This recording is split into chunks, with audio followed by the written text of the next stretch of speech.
I think if we could stay here another week, I would love it. I'm sure my family would love it too, so I'd just stay away. But I think we got a lot done. It'll be a challenge for us to go back to campus, change up the routine a slight bit. Now it's a little bit more about being disciplined with travel, going home, going to bed, a lot of other things that are going on. But all in all, I'd say a really, really good first 6 days, really competitive to the edge where guys are challenged, to a point where they almost lose their emotion, but they've done a really, really good job. Obviously, it'll get more challenging as you get to 7, 8, 9, 10 when the minds start to go a little bit more.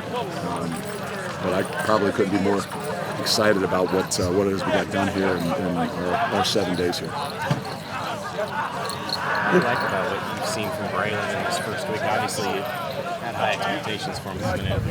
It's a tough situation for Braylon because I think that without going live, without going some of those situations, it's hard to get that flow going. I mean, you could see it tonight when all of a sudden he does get a run and you can't tackle, but you know he's going to be tough to tackle in some of those open space situations, and you can just feel the energy and the momentum. So I think that's really hard on offense when you've got a guy and a weapon like that and you can't get it going, just because of the nature of how we go about things. The challenges right now is still being able to be efficient throwing the football. We believe that we're going to be able to be efficient at running the football. So I think sometimes that's a bit of a challenge for the running backs. So it's a little bit more of a mental game for them, but you can definitely feel the energy when all of a sudden you can get that guy going. Do you have a rough idea on Muma's situation? Muma, no, I think that they say he'll be back to practice when we go back to campus. So 2 days from now? Yeah. Now we'll be smart, but they'll have a big club on his hand, and I think he'll be able to go and see what he can do. He obviously went the 2 days when he still had before he had a quick little surgery procedure done. But he's played a lot of ball, so he's not one of those guys where in a rush to get back. I think it gives a lot of opportunities for some of those young guys. But it's hard on a guy like Muma who wants to be in there every single snap. So we'll hold him back a little bit, but we'll have an opportunity to get him back out there. I know it's a challenge for coaches over the years as the rules have changed in camp and everything, but how do you go about practicing tackling without beating on your guys too much here in these 4 weeks? I think you just got to get a feel. When you got a young team, you probably think you got to tackle a little bit more. When you got an older team, you got to think that they've had experience and you probably don't need to tackle them as much. They're a young team to me because we're new. But you get a lot of feel for how guys can tackle based on just the way we practice.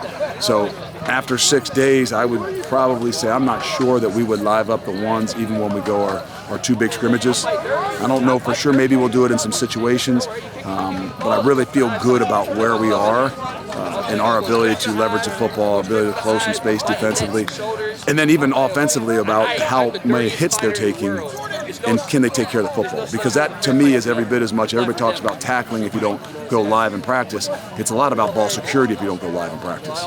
And I think if you've been here, you've seen that there's challenges, and guys, wide receivers are getting hit because DBs are going for balls, and that's what you want to have happen, because then you probably don't have to go in those live situations. You want wideouts to catch the ball and get thudded up really hard, in some of those situations. So now you recognize that you probably don't need to go live because you're challenging the ball security and all those things.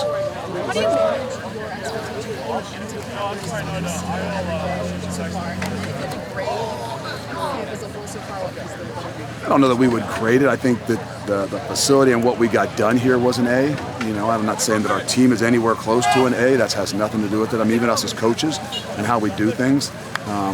But I think management of expectations is just, we don't talk a whole lot about it. We know what our expectations are every day. And that's why we don't talk about goals. We talk about those objectives. The objectives are things we can measure on a daily basis, on a weekly basis. And there's no really talk about big-time expectations and goals. We've talked about it one time. It's about playing for a championship. And we don't really get into it anymore. It's all about the process. And I think, and I hope and believe that, I know it keeps me focused, and I hope and believe it keeps our guys focused as well.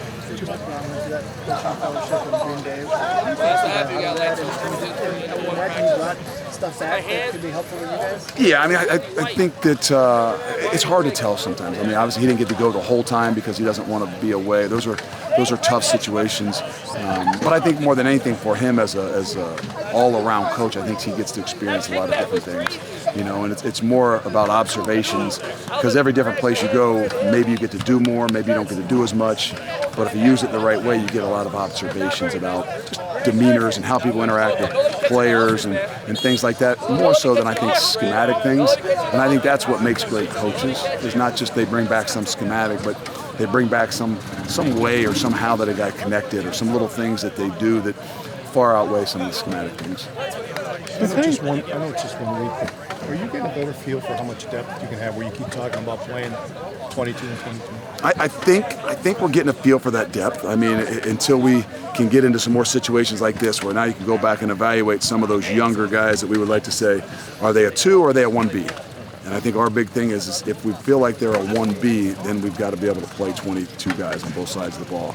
If they're a 2, then you've got some reservations about just making sure that they're going to get their 30 snaps. Not going to hand anything to anybody. So the challenge is to continue to see how they will react in these situations where it's much more competitive, as opposed to some of the drill work and things that we do. Luke, you mentioned the defensive line depth there. How do you feel about nose guard, particularly? Obviously, a position close to your heart, but just wrote 3 guys. I'm never satisfied with the nose guard. If you're not strong down the middle in everything that you do, so that's the nose guard, that's the middle linebacker, and that's the middle field safety in a lot of situations. The same thing offensive. If you're not strong down the middle with your center and your quarterback and that tailback, I mean, you have no place to go. So I believe we've got some depth there. It hurts us that we don't have Kurt here for maybe a few weeks, but that's the challenge to those guys, to Gio and to Mullins and anybody else that we kind of put in those situations. That you guys got to be the strength of what it is that we've done. And obviously, I think that if you looked at one thing, what are you missing from last year, is that Keanu, that rock in the center. And not saying we don't have it, but I think that we may have it a little bit more by committee. But I like to challenge those guys a lot. And I think we're going to continue to do that. Luke, I know it's only been 6 practices a week down here, but both on and off the field, is there something that you learned about your team here? Yeah, I mean, I still think that you see how well they do things together. And I don't know what it was like before, but as you see there tonight, I mean, the challenge to get to that point where you're really emotional and you're playing with emotion but not lose your emotions.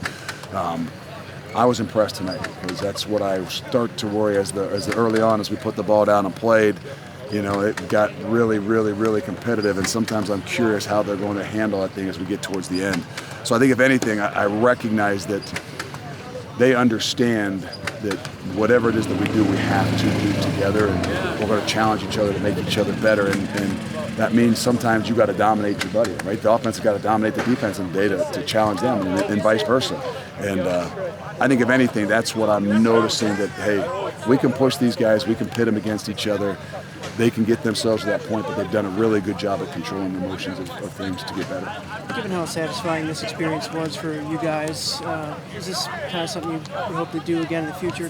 There's no doubt. There's no doubt. I mean, this is, and I think when we go back and we start to talk to our guys about the evaluation of this 6 days, I would imagine we get a very similar feedback.